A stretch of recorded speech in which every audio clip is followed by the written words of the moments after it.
Well, listen, I think people normally just accept the fact that the news media has a liberal bias, a liberal slant. But here's a couple of people on our first video that kind of disagree with that idea. Let's go to it right now. In the last 10 or 20 years, there's been massive research documenting the fact that the media are extraordinarily subordinated to external power. Now, when you have that power, the best technique is to ignore all of that discussion, ignore it totally, and to eliminate it by the simple device of asserting the opposite. If you assert the opposite, that eliminates mountains of evidence demonstrating that what you're saying is false. That's what power means. And the way you assert the opposite is by just saying the media are liberal. Okay, now the question that we discuss is, are the media too liberal or are they not too liberal? Now, of course, that was world-famous soft talker Noam Chomsky and his ideas on the liberal media. Now, Desi, let me just get your ideas on this. Now, what do you say to people when they say the media is liberal? Well, I think that I would say, first of all, bias is in the eye of the beholder. I know that a lot of folks like to repeat that myth that the liberal media is liberal, but actually, when you take that old saying that reality has a well-known liberal bias, I think that's actually based in a Pew study of scientists, and it showed that scientists self-identify ideologically as either liberal or moderate, because that's where the facts are. Fewer than 10% of scientists put themselves in as conservatives. And I think so when you see that that's where the facts actually are, that's, I think, what Noam Chomsky is referring to when he says that there is no other question allowed to be asked, because what we're actually talking about is the establishment media, the corporate media, versus the folks that, you know, like here at the Young Turks, it's independent media where your biases,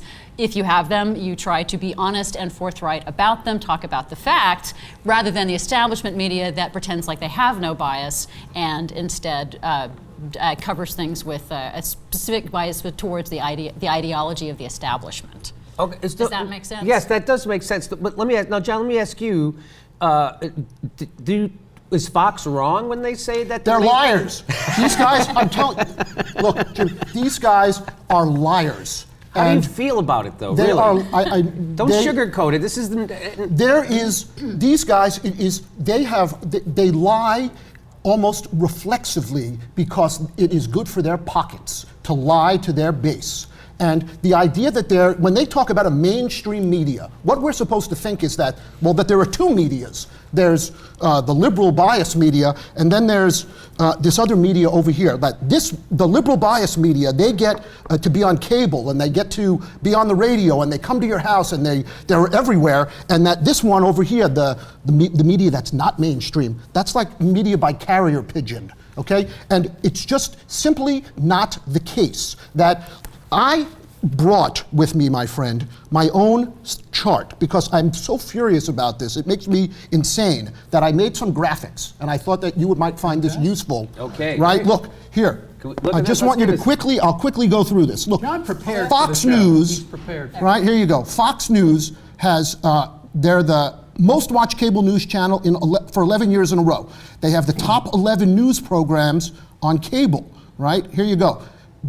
Bill O'Reilly, 4 million viewers a night. Hannity, 2.3, blah, blah, blah. Look at this. So, nightly news viewers, Bill O'Reilly, every day, 2.7. Oh, and then look, Anderson Cooper, 800,000, and Rachel Maddow, about 700,000, right?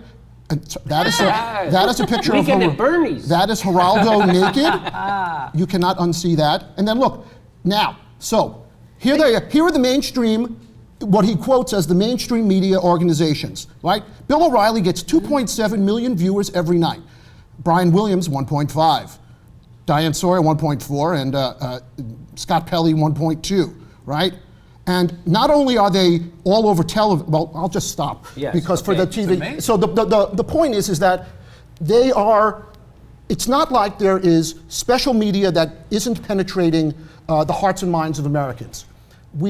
All of the media is getting out to people, and people will make their decisions one way or the other. But the idea that there is a liberal biased media that is secretly telling things that undermine the Republican Party, that then also additionally make them out to look evil, stupid, and racist, that's what the idea that that Fox News is selling to its audience.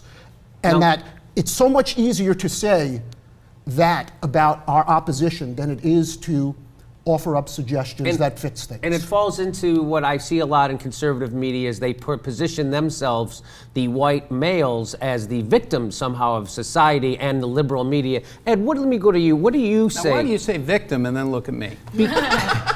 First we had you, now we have victim. I think everything's obvious what's happening. Okay, good. So now, Ed, what do you say to people? I'll just put you the same question I put to Desi. What do you say to people who say, well, the media is liberal, the news media is liberal? Well, here's the thing. I think if you want fair and balanced news, you'd have to have a fair and balanced society. And therefore, people would have to be balanced in themselves. And we're way out of balance emotionally, spiritually, business-wise, and every way you could think in this culture.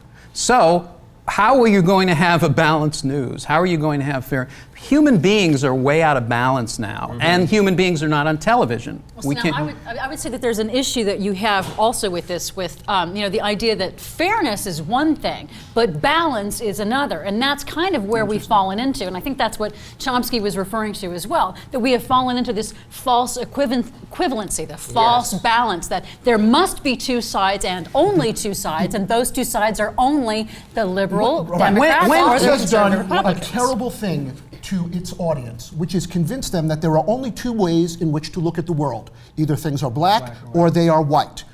Okay? And so if you're against them, you're black. If you're them, you're white.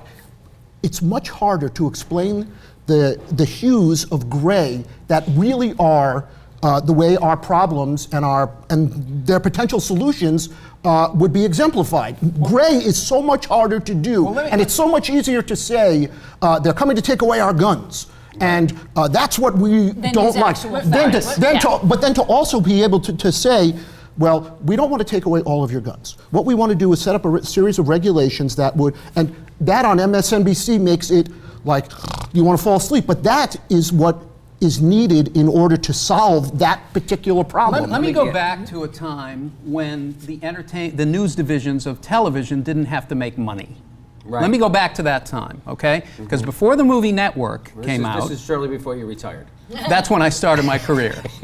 On cruise ships, mostly. Okay. But let me go back to the time, because as soon as the news divisions had to make money, before then, they actually told news. There was news. It was not entertainment. It was not supposed to be entertaining. It wasn't supposed to make money. It wasn't supposed to make money. Right. So now we have to make money. So now we figure out that we have to be entertaining. We have to make the news entertaining. As soon as that happens, Edward R. Murrow spins in his grave as a rototiller, and it's over. It's over at that point. Here's what I tell people when they make that assertion that the media is liberal, the news media is liberal. I tell them two things.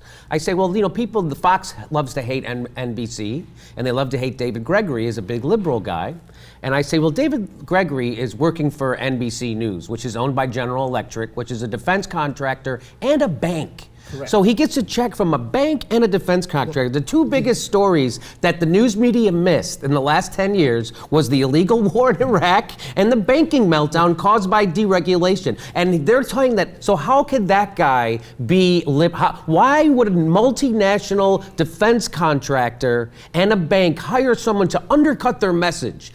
The fact is they're not doing that. They're hiring someone who's a corporate tool who will not upset the apple cart. And that's the problem with the media, is that the media is not liberal or conservative, it's corporate. The idea, look, bingo. Think about who owns, when people talk about a liberal media, they imagine that there's some sort of interconnected web, a kind of cabal, an organization that wakes up in the morning and decides how are they going to manipulate stories and undersell one thing and oversell another. Look, you have Gannett, you have the New York Times, you have half a dozen companies, you have a dozen different companies whose headquarters are all over the country, right? And the idea that they might be somehow interconnected rather than what they're worried about is their own corporate profits and their own individual jobs and their shareholders. Yes. On the other hand, Fox News, look, they've got the Fox News channel, which is, I showed you all the people that are watching it. Right. Then they own the second the most read newspaper in America. The Wall right? Street The Wall Journal. Street Journal is read by about 2.3 million people every single day. So where do you think it is easier from which to, and I'm not saying that they're doing this, but where is it easier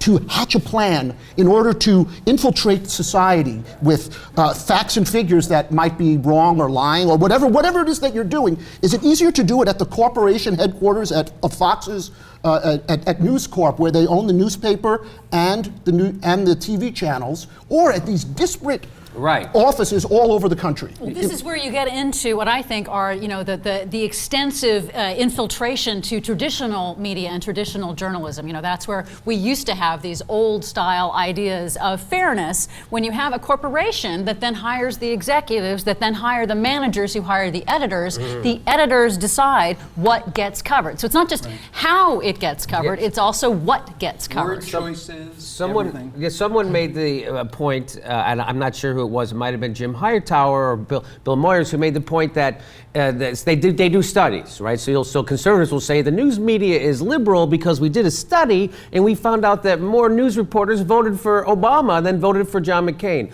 Which all that shows to me is that they're not dumb. Right? And that they actually follow the news and they realize what's going to happen. And that proves nothing. Even if they were all socialists, right, it doesn't matter because the guy who owns the TV station is a corporate guy. Like I said, he's a bank or he's a defense contractor. And the analogy someone made is if you had a bus and the bus represented the news, all the news media, and every reporter on that bus was liberal, but the guy driving the bus was a conservative, where do you think that bus is going to go? So it's not what they tell their reporters what to say, they tell them what they can cover, and they limit the frame of things that are allowed to talk about. When I watch the Sunday news shows with David Gregory or George Snuffleupagus, they'll have advertisements for Boeing. And I'm like, why are they having advertising for Boeing? Well, it's because they want to make sure David Gregory doesn't say anything to piss off the war machine, okay? Right. What we're talking about, there are actual concrete examples that you can point to now. Reuters reporter came out just last week,